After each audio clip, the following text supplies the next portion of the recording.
এই যেটো ADRE 2.0 grade 4 যাৰ শিক্ষাগত অৰ্হতা আছিল ক্লাছ 8 পাছ যাৰ কাৰণে আপোনালোকে এক্সামত অৱতীৰ্ণ হৈছিল 2024 বৰ্ষৰ 27 অক্টোবৰ ইভিনিং শিফটত যেটো পেপাৰ অনুষ্ঠিত কৰিছিল সেৱাৰ ফালৰ পৰা সেই এক্সামত আমাৰ অসমীয়া যিমানসকল নিবনুৱা যুৱক যুৱতীসকলে যিকোনো এটা বিভাগত চাকৰি পোৱাৰ আশাত যদি এক্সামত অৱতীৰ্ণ হৈছিল তেতিয়া হলে আজিৰ ভিডিওটো হ'বলৈ গৈ আছে কেৱল আপোনালোকৰ কাৰণে যেহেতু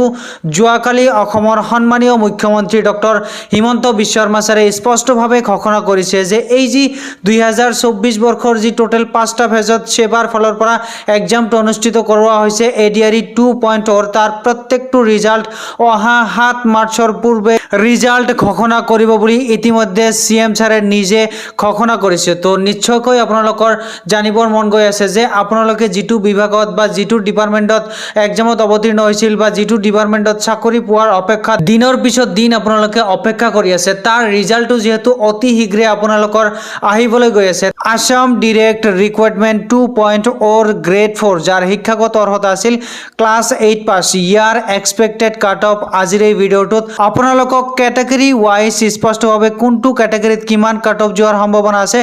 অল ডিটেইলছ আজিৰ এই ভিডিওটোত আপোনালোকক কৈ দিম এই যেটো আপোনালোকৰ এডিআৰই 2.0 গ্ৰেড 4 যাৰ শিক্ষাগত অৰ্হতা আছিল ক্লাছ 8 পাছ ইয়াতে আপোনালোকৰ টোটাল ভ্যাকেন্সি আছিল 2102টা পোষ্ট এইখিনি আছিল আপোনালোকৰ টোটাল ভ্যাকেন্সি এইখিনি ভ্যাকেন্সিৰ কাৰণে আমাৰ অসমীয়া প্ৰায় 5,52,002জন পৰীক্ষাৰ্থীয়ে কিন্তু এই ডিপাৰ্টমেন্টৰ যিকোনো এটা বিভাগত চাকৰি পোৱাৰ আশাত এপ্লাই কৰিছিল এই যেটো গ্ৰেড 4 যাৰ শিক্ষাগত অৰ্হতা আছিল ক্লাছ 8 পাছ ইয়াতে যেটো আপোনালোকৰ টোটাল 135 নম্বৰৰ পৰীক্ষাত আপোনালোকে অৱতীৰ্ণ হৈ আহিছিল যোৱা বছৰ অৰ্থাৎ 2024 বৰ্ষৰ 27 অক্টোবৰৰ দিনা যেটো ইভিনিং শিফটত যেটো সেৱাৰ ফালৰ পৰা পৰীক্ষাটো অনুষ্ঠিত কৰাইছিল তাতে মুঠ নম্বৰ আছিল 135 আৰু মাইনাস মাৰ্ক আছিল আপোনালোকৰ 0.25 কে আৰু এই যে 135টা যে কোৱেশ্চন আহিছিল এই 135টা কোৱেশ্চনৰ ভিতৰত টোটালি আপোনালোকৰ ইজি আৰু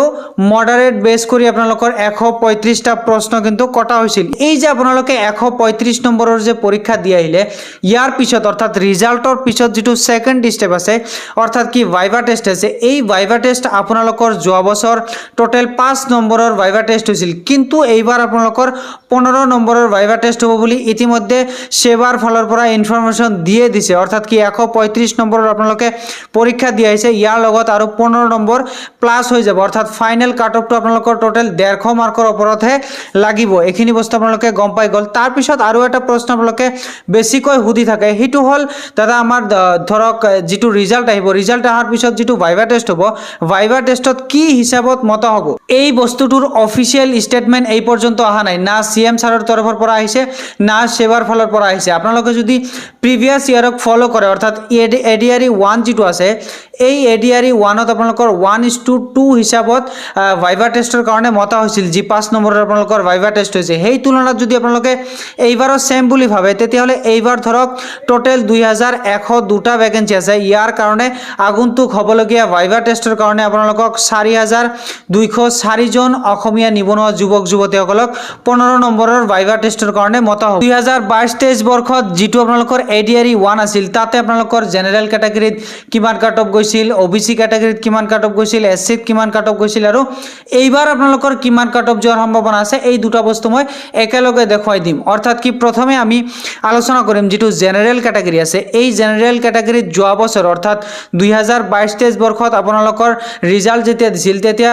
কাট অফ গৈছিল আপোনালোকৰ 74 এইবাৰ অৰ্থাৎ কি 2024-25 বৰ্ষৰ যেটো ভ্যাকেন্সি আহিছে অৰ্থাৎ এডিআৰই 2.0 তাতে আপোনালোকৰ যেটো ৰিজাল্ট দিবলৈ গৈ আছে ইয়াতে আপোনালোকৰ কমসে কম 82 কাট অফ যোৱাৰ সম্ভাৱনা প্ৰচুৰ আছে তাৰ পিছত জেনাৰেল ক্যাটাগৰী যেটো ওমেন সকল আছে ওমেন সকলৰ যেহেতু প্ৰত্যেকটো ক্যাটাগৰীত 15% এক্সট্ৰা ৰিজাৰ্ভেশন দিয়া হৈছে যাৰ কাৰণে মেল সকলৰ তুলনাত ফিমেল সকলৰ প্ৰত্যেকটো ক্যাটাগৰীত কাট অফ 2 3 4 5 পৰ্যন্ত কম যাব অৰ্থাৎ কি জেনাৰেল ক্যাটাগৰীৰ ওমেন সকলৰ 2022-23 অৰ্থাৎ এডিআৰই 1ত তেওঁলোকৰ কাট অফ গৈছিল 61 61 আৰু এইবাৰ তেওঁলোকৰ কাট অফ যোৱাৰ সম্ভাৱনা আছে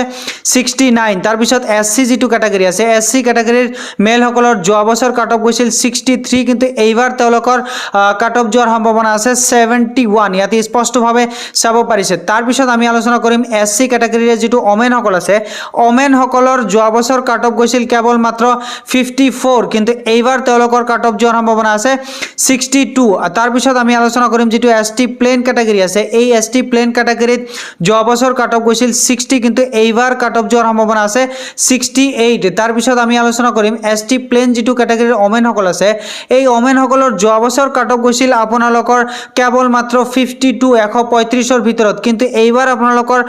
কাট অফ যোৱাৰ সম্ভাৱনা আছে 60 তাৰপিছত আমি আলোচনা কৰিম যেটো এসটি হিলছ আছে এই এসটি হিলছ ক্যাটাগৰীৰ মেল সকলৰ যোৱা বছৰ 135 নম্বৰৰ ভিতৰত কেৱল মাত্ৰ 27 কাট অফ গৈছিল কিন্তু এইবাৰ আপোনালোকৰ কমসে কম কাট অফ যোৱাৰ সম্ভাৱনা আছে 48 আৰু ফিমেল সকলৰ যোৱা বছৰ কাট অফ গৈছিল অল অৰ্থাৎ যিমানখিনি ছোৱালী সকলে এসটি হিলছ ক্যাটাগৰীৰ পৰা তেওঁলোকে এক্সামত অৱতীৰ্ণ হৈছিল গোটেইখিনিকে পাস কৰাই দি লাষ্টত যাই গোটেইখিনিকে চাকৰি দিয়া হৈছিল কিন্তু এইবাৰ আপোনালোকৰ কমসে কম কাট অফ যোৱাৰ সম্ভাৱনা আছে 38 ইয়াতে স্পষ্টভাৱে চাবলৈ পাৰিছে 135 নম্বৰৰ ভিতৰত তাৰপিছত আমি আলোচনা কৰিম যেটো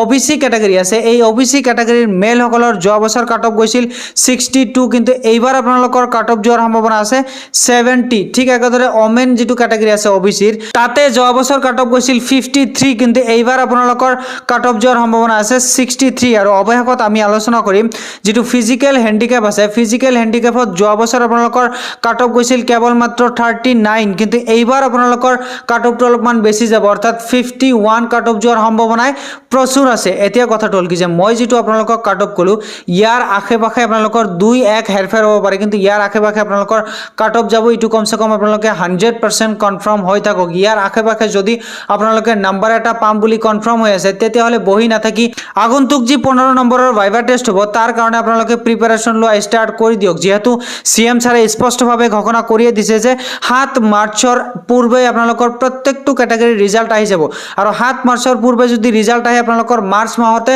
ভাইভা টেষ্ট আৰু গ্ৰেড 3 স্কিল টেষ্ট ষ্টাৰ্ট হৈ যাব এটো আপোনালোকে 90% কনফাৰ্ম হৈ থাকক যেহেতু আপোনালোকক মেৰ ভিতৰত এই নিযুক্তি অল প্ৰসেছখিনি কমপ্লিট কৰিব বুলি ইতিমধ্যে সিএম ছাৰে নিজে ঘোষণা কৰিয়ে দিছে